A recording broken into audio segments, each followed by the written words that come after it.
আসসালামু আলাইকুম everyone. Math tips and ট্রিক্সের পক্ষ থেকে সবাইকে জানাই আন্তরিক শুভেচ্ছা ও অভিনন্দন।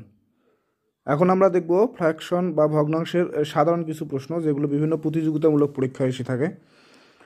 তো ফার্স্ট অফ অল এখানে কিছু কথা আমাদের মনে রাখতে হবে যে যে কোনো কাজের প্রথম অবস্থায় এক অংশ থাকে, অর্থাৎ যে কোনো কিছুই প্রথমে এক অংশ থাকে।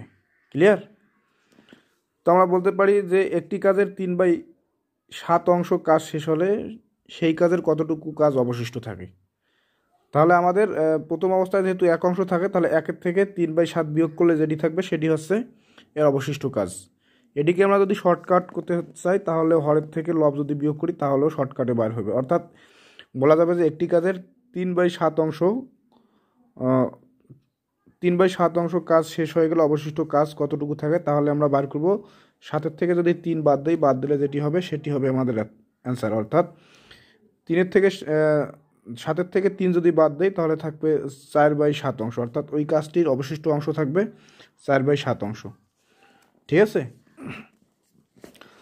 তো আমরা ফার্স্ট অফ অল এই অঙ্কটি রাখছি যে শরীফ মিয়া তার জমির 1/4 অংশ পাট এবং 1/3 অংশ ধান চাষ করলেন। অবশিষ্ট জমিতে গম চাষ করলেন। তিনি মোট জমির কত অংশে গম চাষ করলেন? ঠিক আছে? তাহলে এখানে ওই জমিতে চাষ করছে ধান, পাট আর গম। ক্লিয়ার?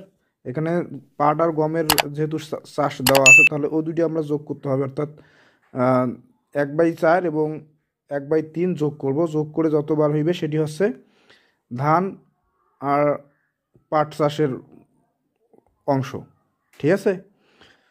তাহলে অবশিষ্ট জমি আমরা যদি বার করি, তাহলে অবশিষ্ট বার করতে গেলে আমরা শর্টকাট জানি যে লবের থেকে হর বিয়োগ করতে। অবশিষ্ট জমি বার করতে বলছে এখানে, এজন্য আমরা 12 থেকে 7 বিয়োগ করবো। অর্থাৎ 12 থেকে 7 বিয়োগ করলে 5/12 বার হইবে। এটি হচ্ছে অবশিষ্ট জমি। ঠিক আছে? অর্থাৎ অবশিষ্ট জমিতে তিনি গম চাষ করছেন। ক্লিয়ার? এরপর আরেকটি প্রশ্ন রাখছি যে এখানে বলছে একটি ভগ্নাংশের লব ও হরের পার্থক্য 2 এবং সমষ্টি 16, ভগ্নাংশটি কত? ঠিক আছে? এখানে অপশনে বলিয়া দেওয়া আছে। ক নম্বর আছে 7/9, খয়ে বলা আছে 9/7, গয়ে বলা আছে 9/11, ঘয়ে বলা আছে 3/13। ঠিক আছে? এখানে বলছে যে একটি ভগ্নাংশের লব ও হরের পার্থক্য 2, অর্থাৎ লবের থেকে হর বিয়োগ করলে পার্থক্য হতে হবে 2। ঠিক আছে? তো এখানে ক নম্বরে 7 থেকে যদি 9 বিয়োগ করি তাহলে পার্থক্য 2 হচ্ছে না, অর্থাৎ -2 থাকতেছে। 9 থেকে যদি 7 বিয়োগ করি পার্থক্য 2 এবং 9 আর 7 যোগ করলে 16, তাহলে আমাদের অ্যান্সার হবে খ। এগুলো দেখার কোনো দরকার নাই আর। ক্লিয়ার?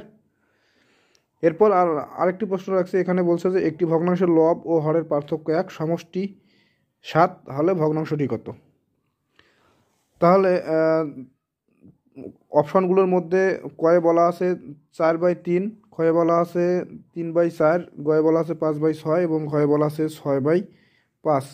তো আমরা কয়ে দেখি, লবের থেকে হর যদি বিয়োগ করি, অর্থাৎ 4 থেকে 3 বিয়োগ করলে 1, তাহলে মিলতেছে, এবং 4 আর 3 যোগ করলে 7, সমষ্টিও মিলতেছে। তাহলে আমাদের অ্যান্সার হবে কয়। বাকিগুলো দেখার কোনো প্রয়োজন নাই। ক্লিয়ার?